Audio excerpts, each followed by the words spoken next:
beautiful city. But LA is a large, how can I say this? This is not a melting pot. LA is a large salad bowl. Yeah, this is like Epcot Center. My wife just said that. This is like Epcot Center. Like, the niggas in Carson don't operate exactly the same as the niggas in Inglewood. But they only 7 miles apart. You go into Southgate. Southgate got totally different Mexicans than the Mexicans in East LA, who got totally different Mexicans than the Mexicans in Linwood. When it comes to Black LA has pockets. You got the Crenshaw District niggas, that's me. You got the Ladera Heights View Park niggas, which is also me. I'm able to tell you the difference because I spent more than 10 years living on both sides. You got the niggas east of the 110. Like, LA has a. I need to bring Kamira White on for this part because we got a joke when we talk about this. The further east you go in LA, the more ratchet it gets. Like, niggas start. I'm gonna bring some pictures up because we gonna take us back down some memory lanes for the people who from here. It starts here. Well, not that one. Not that one. Not that one. Not that one. Not that one. Where did it go? Here we go. It starts here. These are the different sections of LA for the LA people. You got Inglewood. That's the Forum down there, Hollywood Park, which is now the Ram Stadium. Classic LA niggas know the Fox Hills Mall, that maze. Remember that maze was the shit.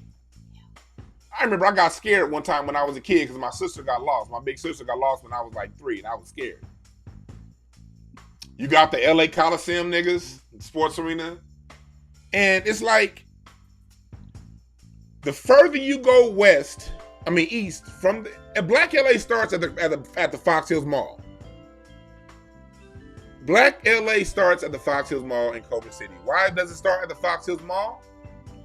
Because niggas ain't shopping at the Baldwin Hills Crenshaw Center. Because I remember when they made that Baldwin Hills Crenshaw Center when I was a kid.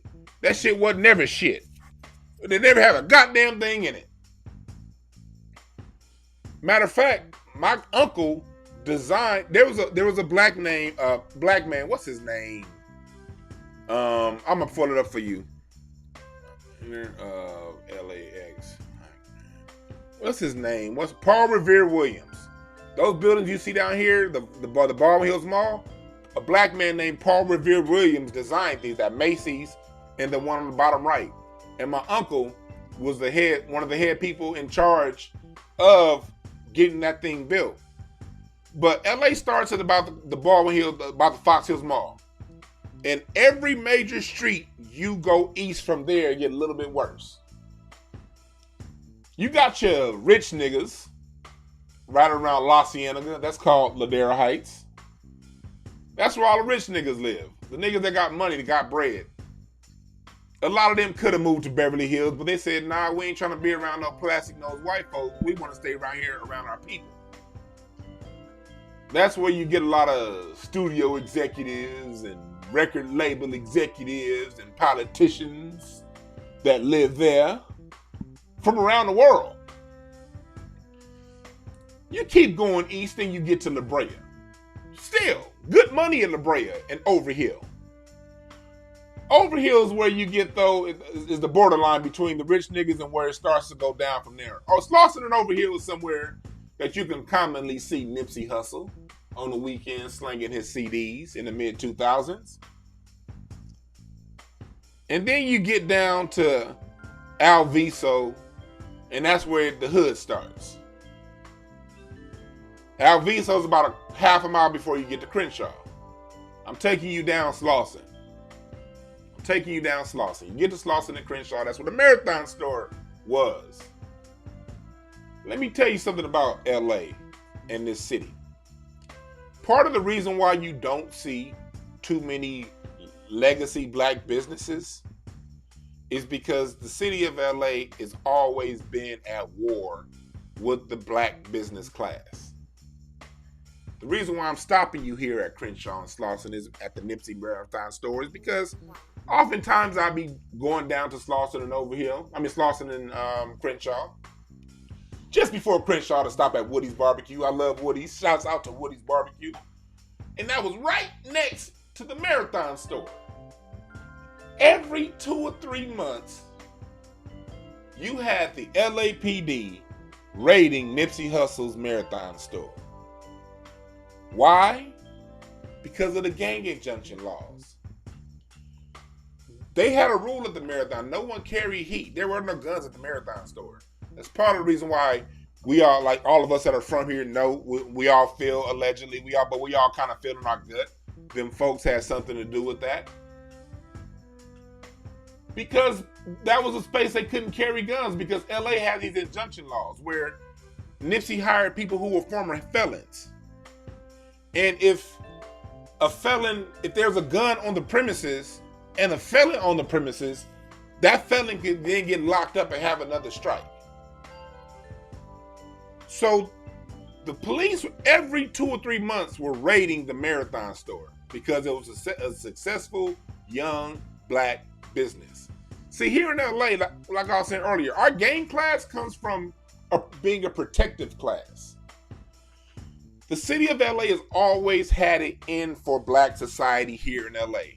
If you go back to the 1930s, the LAPD in the 1930s and the 1940s was formed to keep the mafia out of Los Angeles. The mafia has never had a stronghold in LA. Why?